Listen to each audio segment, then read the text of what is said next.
네, 예수님이라면이란 제목으로 말씀 전하도록 하겠습니다.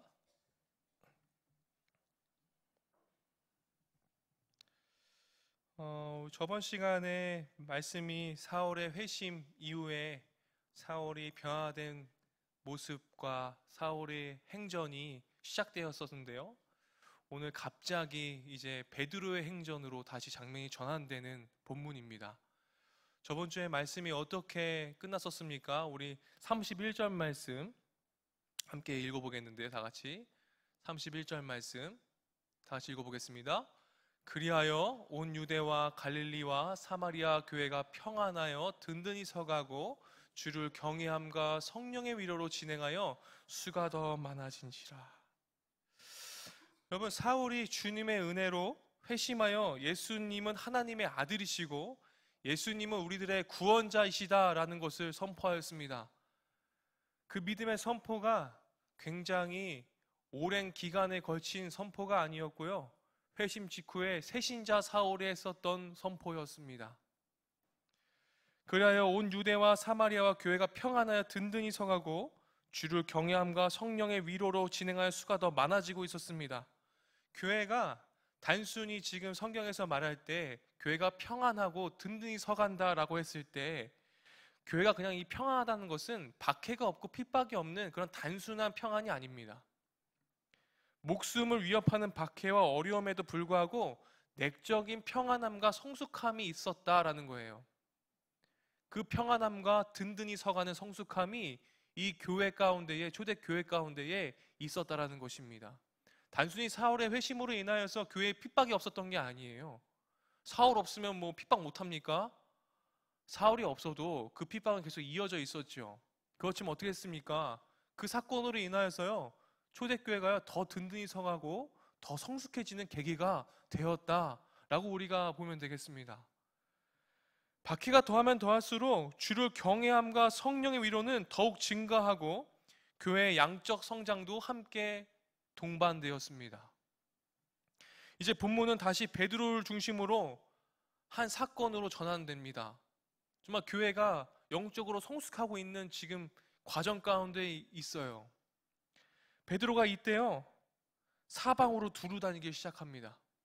바쁜 사역으로 감당하는 중에 이제 루다에 이르렀다고 성경은 얘기하고 있어요. 32절 말씀이죠. 그때 베드로가 사방으로 두루 다니다가 루다에 사는 성도들에게 내려갔더니 거기서 애니아라는 사람을 만나매 그는 중풍병으로 침상에 누운 지 8년 정도 된 사람이었습니다. 여러분, 여기서 나오는 애니아는요, 어떤 사람이었습니까? 성경에서 얘기할 땐 성도들에게 내려갔다라고 얘기하고 있어요. 그럼 성도라고 하면 이때 목사님이 전에 얘기했지만 뭘 뜻해요? 그리스도인들을 뜻하는 거죠. 그리스도인에게 간 거예요. 그러니까 단순히 믿지 않는 사람들에게 복음을 전하기 위해서 간 사도들의 행전이 아니라 지금 믿는 사람들의 고를 돌고 있어요. 그 성도들에게로 내려갔는데 애니아라는 중풍병에 침상 위에 8년 동안 누워있는 사람을 만난 것이죠. 루다는 이미 베드로가 가기 전에 복음을 받아들인 성도들이 있었다라는 것입니다. 그리고 함께 모이는 교회 공동체가 존재했더라는 거예요. 이들은 예수님의 공생의 복음 사역 중에 회심한 사람들이거나 혹은 오순절 성령 감리 사건 때 예루살렘으로 모였을 때 그때 그 사건들을 보고 예수님께 돌이킨 사람들일 것이라고 많은 학자들이 얘기를 하고 있습니다. 그때 회심한 사람들이 루다로 가서 신앙생활을 하고 있었던 것이죠. 근데 베드로가 그곳에 성도들을 만나러 갔고 애니아는 그들 중에 한 명일 뿐이에요. 성도 중에 한 명이죠. 그는 중풍병자입니다. 혼자서는 몸을 움직일 수 없어요. 침상에서 누운 지 8년 동안 되었습니다. 그런 삶을 살았던 사람에게 베드로는, 여러분, 어떤 사람이었습니까? 8년이나 된 것에 겁먹을 베드로가 아니죠. 사도행전에 우리 전반적인 얘기를 우리가 지금 계속 이어오고 있는데 베드로는 어떤 일을 행했었습니까? 선천성 하반신 장애인으로 40년간 비참하게 살아왔었던 그 거린을 나사렛 예수 그리스도의 이름으로 치유한 경험이 있습니다. 성전 미문에서 있었던 사건이었죠. 그래서 병자를 치유하는 능력이 오직 예수 그리스도께 달려있음을 너무나 잘 알고 있었기 때문에, 그래서 그 베드로가요 애니야에게 이렇게 얘기합니다. 34절 말씀 다 같이 읽어보겠습니다. 34절 말씀입니다. 베드로가 이르되 애니야야, 예수께서 너를 낫게 하시니 일어나 네 자리를 정돈하라 한데 곧 일어나니. 여러분, 목사님이 베드로의 행전이 시작됐다고 얘기했습니다. 오늘의 본문은 베드로가 두 가지의 큰 사건의 기적의 얘기를 다루고 있어요.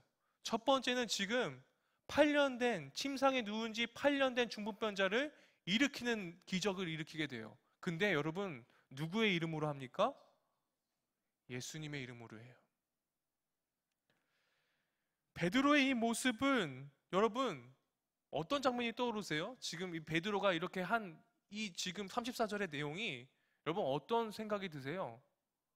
마치 예수님이 생각나지 않으십니까? 중풍병자를 고쳐주시는 예수님을 떠오르게 합니다. 누가복음 5장 24절 말씀 우리 함께 읽어보겠습니다. 누가복음 5장 24절 말씀 다 같이 읽을까요? 그러나 인자가 땅에서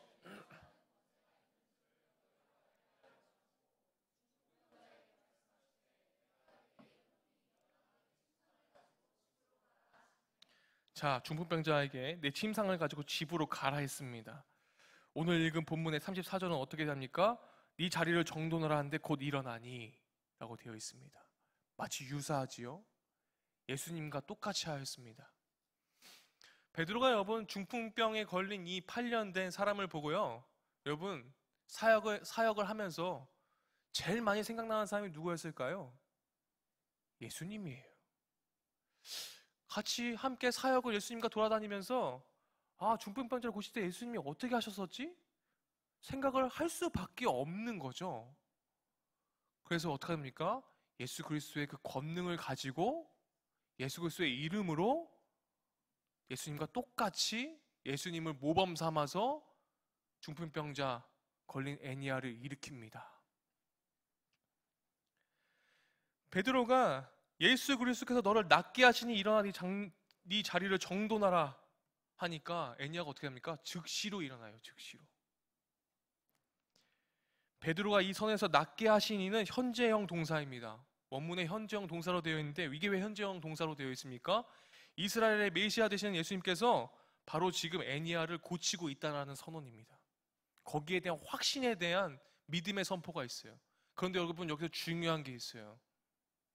예수님이라면 어떻게 하셨을까를 생각한 거예요. 그러면서 똑같이 했습니다. 그럼 여러분, 이거는 어떤 걸 가지고 있는 거예요? 예수님을 모범 삼아서 한 기적이라는 거예요. 자기 마음대로 기적을 베풀고자 했던 게 아니라요, 예수님을 자기의 모범을 삼아서 기적을 베풀었다는 사실을 여러분 잊으시면 안 돼요. 성경에 나오는 수많은 기적들이 있고 오늘날도 수많은 기적이 있지만 우리들이 제대로 분별하기 위해서 제일 첫 번째는 무엇입니까? 이것이 예수님의 권능으로 이루어진 기적인지, 그리고 예수님을 모범 삼아서 한 기적인지는 매우 중요한 것입니다. 주님의 치유의 능력이 즉각적으로 나타나라 믿었기 때문에 미래형이 아니라 현재형 동사로 사용하고 있어요. 이거 주님께서 고쳐주신다라는 겁니다. 지금 왜요? 예수님의 이름으로, 예수님을 모범 삼아서 하기 때문에. 아직 일어나지 않았지만 즉시 일어날 것이라는 확신과 굳센 믿음으로 이렇게 선포할 수 있었던 것이 베드로의 믿음이었습니다. 원래는 베드로가 여러분 회심하기 이전에는 여러분 어떤 믿음이었습니까? 예수님을 3년 동안 쫓아다녔지만, 예수님의 수제자라고 얘기했지만 예수님을 3번이나 부인했었던 경험이 있었던 베드로입니다. 그 사람이 제대로 회심하고 나니 어떻게 됩니까? 예수의 이름으로 권능을 베풀고 예수의 이름으로 모범을 삼아서 기적을 베풀더라는 것입니다. 베드로는요, 자신이 아니라 예수 그리스도께서 너를 낫게 하시니. 세 번째로 여러분, 기적의 분별은 무엇입니까? 예수님께 영광 돌리는 사건이 됩니다. 모든 기적의 사건을 제대로 분별할 때에 딱 기적이 일어났어요. 그런데 예수님께 영광 돌리는 사건이 아니에요. 그럼 그건 기적이 아니에요? 기적이 아닌 거예요. 모든 기적적인 현상은 예수님께 영광 돌리는 그 목적이 있어요. 그게 아니면요, 여러분, 어떤 사람이 기적을 행했는데 그 영광을 자기가 가로챘습니까? 그 사람 이단이죠. 그렇죠? 예수의 이름이 없고 본인이 막 나와요. 그러니까 그 뭐야, 넷플릭스의 그 뭐였지? 어? 그치, JM, 아니 그게 프로그램 나는 신이다, 그죠? 거기에 나온 사람들처럼, 그죠? 그런 사람들이 기적을 베풀었을 때의 결과를 보십시오. 누구에게 영광을 돌리고 있는지. 우리는 주님의 은혜가 아니면요, 한순간도 살 수 없는 연약한 존재들입니다. 그래서 세상의 헛된 것들을 떨쳐버리고 오직 우리의 주인 되신 예수님만을 소망하며 살아야 하는 것이 우리들의 인생 살아가는 목적이죠. 고침을 받은 애니야가요, 이제는 다른 사람의 도움을 받지 않고 자기 자리를 정돈할 수 있게 되었습니다. 이 일로 말미암아요, 많은 사람들이 어떻게 된다고 고백합니까? 우리 35절 말씀 다 같이 한번 읽어볼게요. 35절입니다. 룻다와 사론의 사람들이 다 그를 보고 주께로 돌아오니라. 여기서 주께로 돌아온다는 게 여러분 어떤 뜻이에요? 단순히 그냥 교회로 왔다는 거예요? 그냥 주님에 대해서 그냥 알았다는 겁니까? 그런 게 아니에요. 사울의 회심과 같은 거예요. 완벽하게 예수님께로 돌이켰다는 것입니다. 근데 뭐예요? 애니야의 그 기적 사건으로 인하여서. 그래서 누구에게로 돌아왔다고요? 주님께로. 완벽하게 돌아오는. 그럼 누가 영광 받습니까? 예수님께서 영광 받는 사건이 되었습니다. 애니야가 매우 건강하게 여러 곳을 돌아다니면서 활동하였고 룻다와 사론에 사는 사람들이 다 그를 보았습니다. 그리고 누구를 찬양하기 시작합니까? 누구에게로 돌아오기 시작합니까? 누구에게로 회심하기 시작합니까? 예수께로. 예수께로 돌아오더라는 거예요. 사람들은요, 나음을 입은 애니야의 모습을 보면서요, 예수 그리스도의 뭘 믿게 됩니까? 권능을 믿게 됩니다. 예수의 이름을 믿게 됩니다. 자신의 삶을 회개하고 그리스도에 대한 믿음을 가지게 되었습니다. 그가 고침을 받은 기적이 그저 기적 그 자체로 끝난 것이 아니라, 여러분, 이 기적의 목적은 무엇입니까? 복음 전파입니다. 복음의 진리를 확증하는 증표가 되었습니다. 기적이 기적으로 끝나면요, 여러분, 그거 잘못되는 거예요. 기적은요, 주님께 영광 돌리고 복음의 전도의 도구로 사용되는 것이 기적이지, 그거 외에는요, 여러분, 우리가 조심해야 될 필요가 있고 경계해야 될 필요가 있다는 것이죠. 애니야의 이름은요, 찬양하다라는 뜻의 아이오네에서 왔습니다. 그래서 목사님 신대원 다니거나 이렇게 신학교 다닐 때 여성 중창단 이름이 꼭 아이오네야. 아이오네라는 여성 중창단 이름이 그렇게 많았어. 예. 뭐 에이레네, 아이오네, 뭐 이런 뜻 많이 있거든요. 여성 중창단 이름이. 주님을 찬양하다는 뜻이죠. 거기서 왔어요, 애니야라는 뜻이. 애니야라는 뜻은 무엇입니까? 칭찬받다, 이런 뜻입니다. 주님을 찬양하는 일은요, 칭찬받을 만한 일인 거죠. 어원이 거기서 왔거든요. 그래서 우리가 주일에 우리 임원들이 10분 전에 딱 와서 예배를 준비하고 이렇게 찬양 시간에 딱 들어갔으면 너무 좋겠는데, 그죠? 찬양을 하는 이 시간이 어떻게 하는 거예요? 주님께 칭찬받는 시간. 그죠? 주님께 영광 돌리는 표현의 최고의 수단이 찬양이에요. 그 찬양이 필요한 거예요. 이 칭찬받다라는 뜻, 찬양하다라는 어원을 가진 이 이름의 이 사람이 8년을 고통 속에서 누워 지낼 수밖에 없던 애니야였지만 주님께서 그를 통해서요, 하시고자 하시는 분명한 사역 무엇이었습니까? 주님을 찬양하게끔 만들었습니다. 이 사건을 통하여서. 기뻐 뛰며 이름처럼 주님을 찬양하는 애니야를 보면서요, 수많은 사람들이 주님께로 돌아오게 된 것이죠. 우리는요, 하나님을 나의 분기 삼고 주님의 팔로우로 살아가겠나라고 다짐을 매번 합니다. 내가 그리스도인입니다, 주님. 제가 주님의 향기가 되겠습니다. 그리스도의 편지가 되겠습니다. 이런 고백과 결단, 여기 있는 분들 중에 한 번쯤은 다 해봤을 것 같아요. 제가 주님 위해서 이것만큼은 한번 해볼게요. 그러나 내 삶에 조금이라도 어려운 일, 손해보는 일이 생긴다면 금세 어떡합니까? 세상과 타협하고 있는 나의 현실을 바라보게 됩니다. 그런 모습을 보이는 연약한 존재들임을 또한 인정할 수밖에 없습니다. 본문의 애니야가 만약 나였다면 끝까지 낙심하지 않고 성도로서의 삶을 살아갈 수 있었을지 생각해 보게 됩니다. 내가 주님께로 나아가는 데 있어서의 나의 연약한 부분은 무엇입니까? 나의 연약한 영역은 무엇입니까? 하나님, 제가 이것만큼은 절 건드리면요, 제가요, 주님께 나아가기가 너무 어려워요. 주님, 이것만큼은 건들지 말아주세요.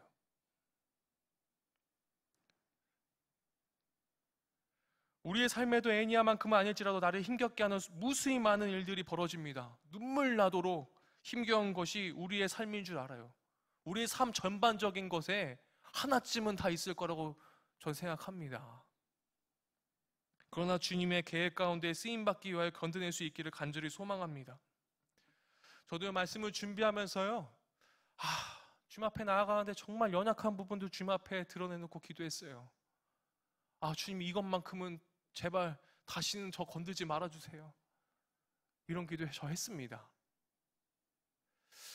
그게 무엇이었는지 여러분들이랑 좀 나누면요, 작년 11월 3일 날 우리 이든이가 태어났어요. 둘째 아들이요. 목사님이 11월 3일 날 이든이 태어날 때 사실 그렇게 기분이 썩 좋지 않습니다. 네, 그렇게 마음에 평강이 없었어요, 사실. 아이를 딱 맨 처음에 보는 순간 갑자기 호흡곤란이 오더라고. 두려움이 몰려오고 너무 무섭더라고. 갑자기 7년 전에 한결이가 태어났을 때가 생각났어요. 이 다음날 이든이를 딱 봤는데 한결이랑 너무 똑같이 생긴 거야. 갑자기 그때가 생각나는 거지. 2017년 그 가을 무렵. 다음날 잘 태어났는데 다음날 응급이 생기면 어떡하지?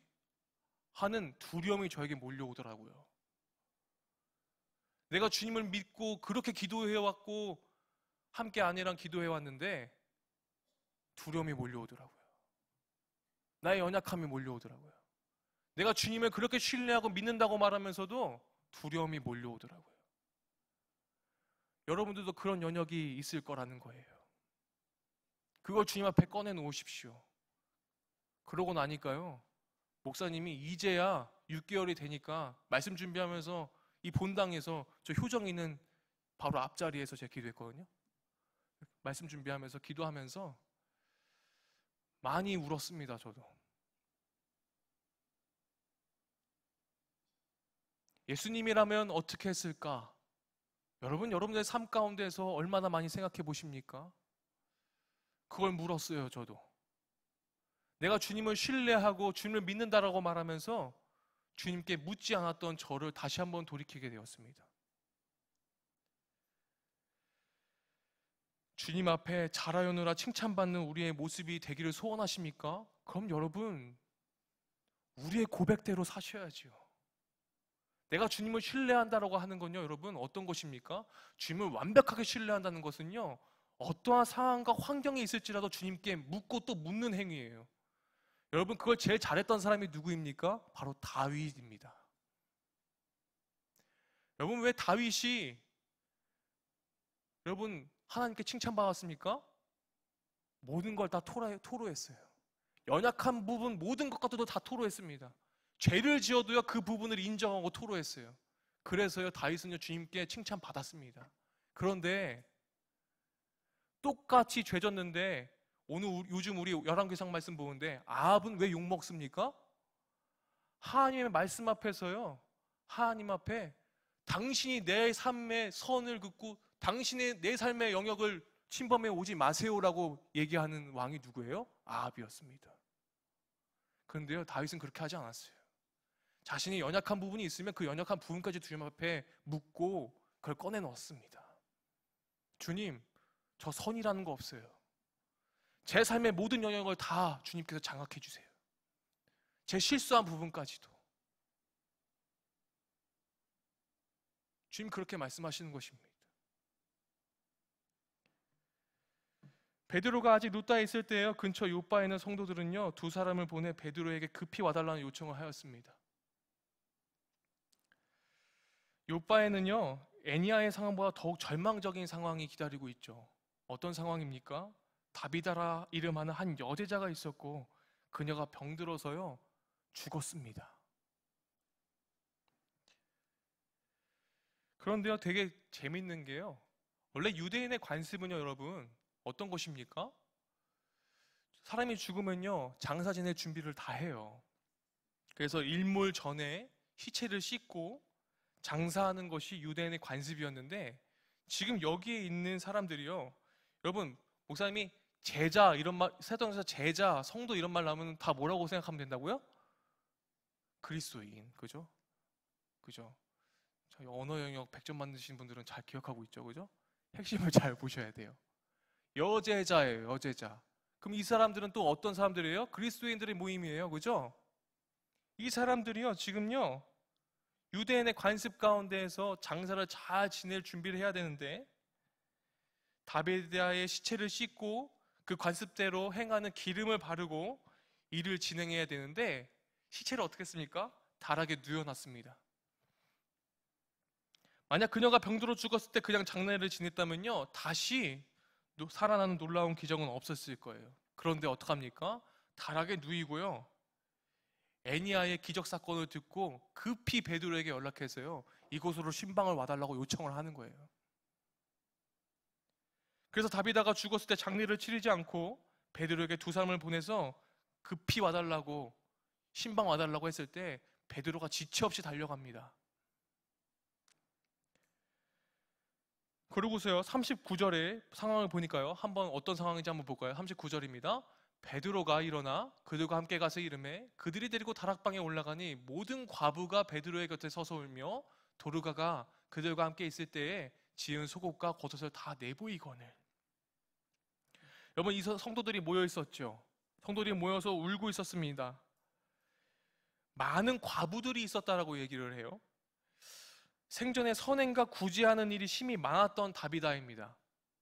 성도들 사이에서요, 믿는 그리스도의 공동체에서요, 많은 선행과 구제를 했다는 것은요, 여러분, 꾸준하게 그 선행과 구제를 베풀었었던 사람이라는 거예요. 그냥 단순히 하루 선행과 구제를 베풀었는데 이렇게 표현하지 않겠죠. 매일같이 선행과 구제를 밥 먹듯이 한 사람이 다비다였던 거예요. 심지어 옷을 지었습니다. 지은 속옷과 겉옷. 여러분, 이때는요, 여러분, 속옷과 겉옷을요, 많은 사람들이 입고 다니던 그런 시대가 아니죠. 그냥 첨대기 이렇게 걸치고 다니고 그랬죠. 옷을 얼마나 이렇게 잘 챙겨서 입었겠습니까? 그런데 다비다는 어떻습니까? 많은 과부들. 이때 과부들은 어떤 상태예요? 과부들은요, 약간 부정한 자라고 취급하지는 않지만 과부들은 약간 멸시하고 약간 멀리하는 그런 시대 가운데, 문화 가운데 있잖아요. 근데 그 과부들을 돌봤다라고 얘기하고 있어요. 그리고 여제자죠. 누가가 참 잘하는 표현들이죠. 고아와 과부와 가난한 자들 항상 살피는 내용들 항상 누가는 성경에서 기록하지 않습니까? 지금 그 상황 가운데에서요, 여러분, 도르가가 죽었으니까요, 이 선행과 구제를 많이 했던 이 도르가가 죽고 나니까 많은 사람들이 슬피 울고 있습니다. 지금 어디서요? 시체 앞에서. 다비드에게 받은 은혜가 얼마나 컸기에 눈물을 흘리면서 그 시체 앞에서 모여 있었을까요? 장례도 짓지 않고.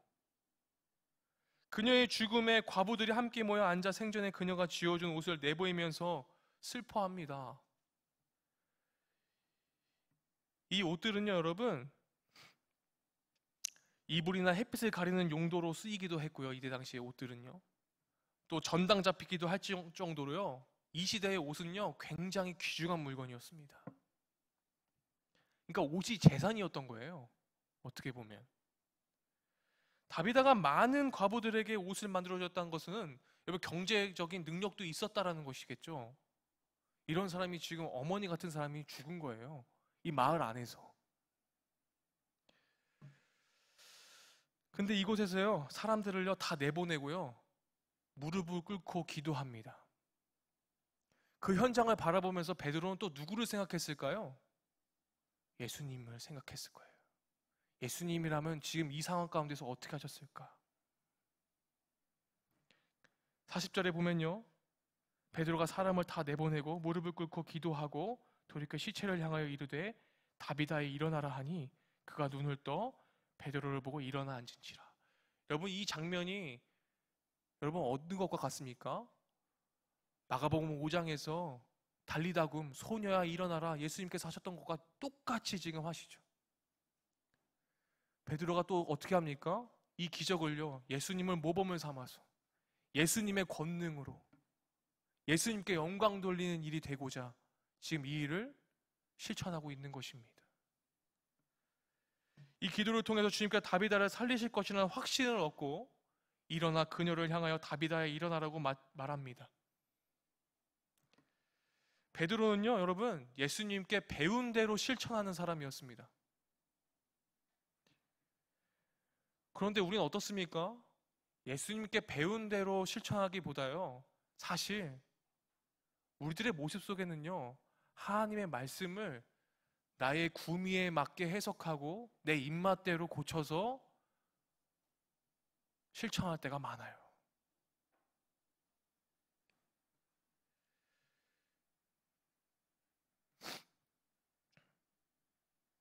이 놀라운 기적이요, 여러분, 분명한 목적이 있었죠. 그 목적이 뭐라고요? 예수님께 영광 돌리기 위한 목적, 복음 전파를 위한 목적이라고 얘기했습니다. 42절에 예수님께 영광 돌리는 증거가 있죠. 또 42절에 어떻게 되어 있습니까? 온 요파 사람이 알고 많은 사람이 어떻게 됩니까? 주를 믿게 됩니다. 베드로를 믿게 돼요? 아니요, 예수를 믿게 되더라는 거예요. 많은 사람들이 주께 믿게 된 것, 주님께서는 그들을 구원하시기 위하여 죽은 다비다를 살리셨던 것입니다. 기적은 예수님의 권능으로 말미암아 일어납니다. 그렇다면 제가 여러분들에게 이렇게 정리하고 싶어요. 우리들에게 놓여져 있는 기적의 사건은 여러분, 누가 중심이 되어야 됩니까? 예수님이 중심이 되어야 합니다. 예수님의 기적은 모든 예수님의 모범을 따르는 것이어야 합니다. 예수님의 기적은요, 예수님의 권능에 의해서만 일어나야 돼요. 예수님의 기적은요, 예수님의 구원을 나타내는 표징입니다. 네 번째는요, 예수님의 기적은 예수님께 영광이 되어야 됩니다. 이 기적의 사건이 오늘날에도 많은 기적들이 있지만 이 네 가지 중에 하나라도 빠지면요, 여러분, 위험해요.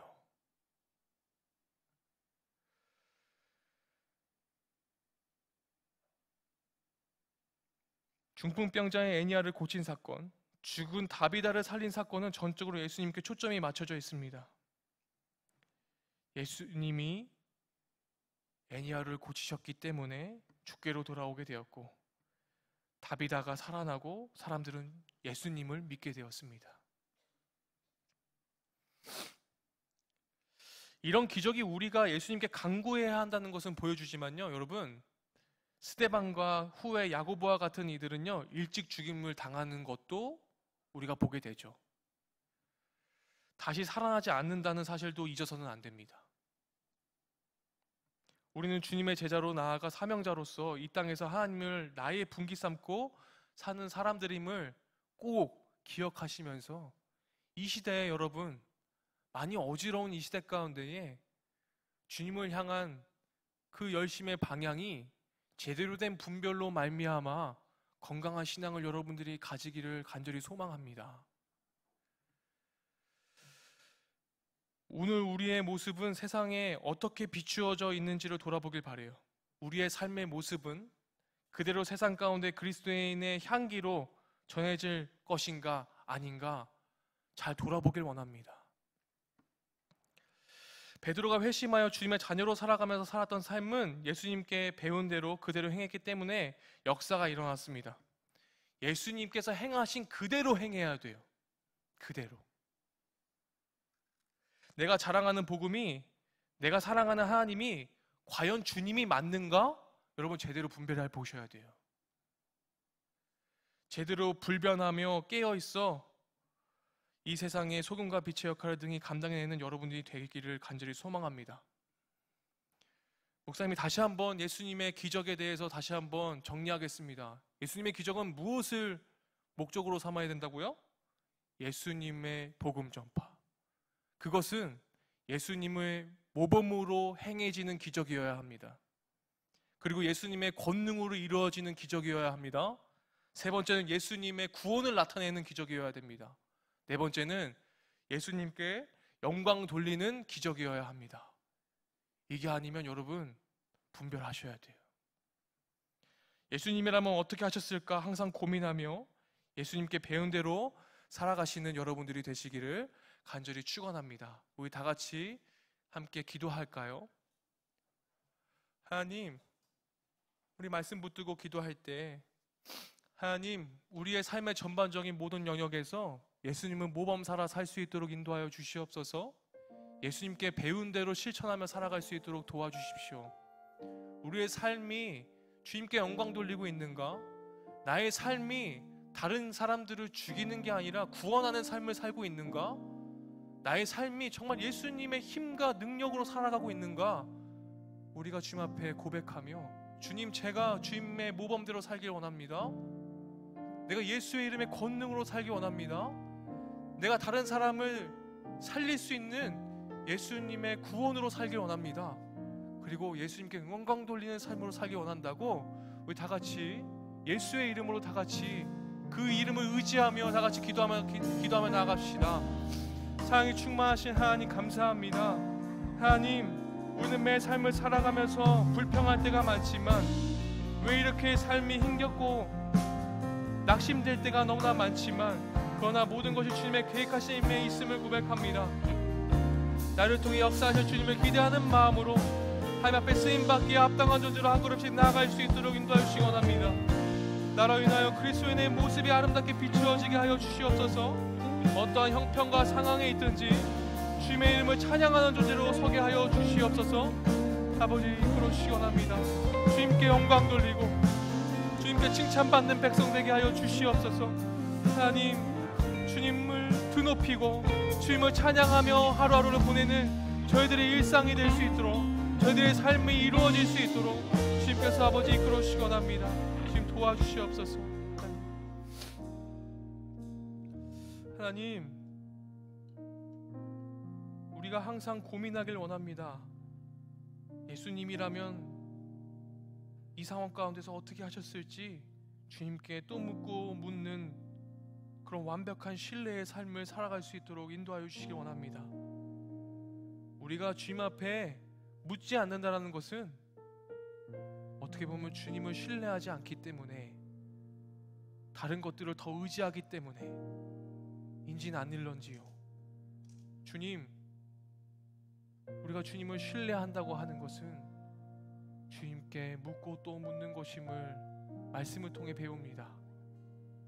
하나님, 우리가 예수님을 모범 삼아 예수님도 사역을 나가실 때 하늘 아버지 되신 그 아버지께 묻고 사역을 나가셨던 것처럼 예수님께 배운 대로 기도하며 묻고 또 묻는 과정으로 우리의 삶을 채워나갈 수 있도록 인도하여 주시옵소서.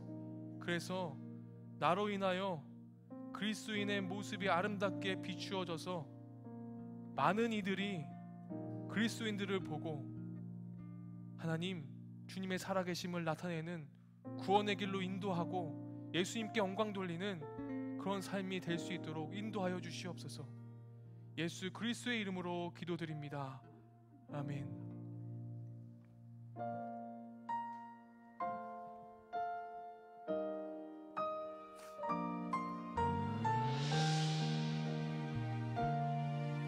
기억하시면서 함께 찬양하도록 하겠습니다.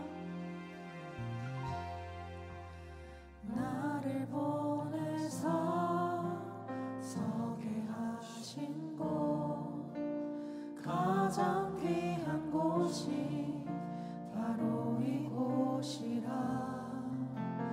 내게 주신 곳 광야와 같아도 믿음과 소망 가지고 최선을 다하리. 나의 작은 삶 주께 드릴 때 나의 삶을 통해 주 영광 받으리. 내게 맡기신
룻다와 사론에 사는 사람들이 다 그를 보고 주께로 돌아오니라.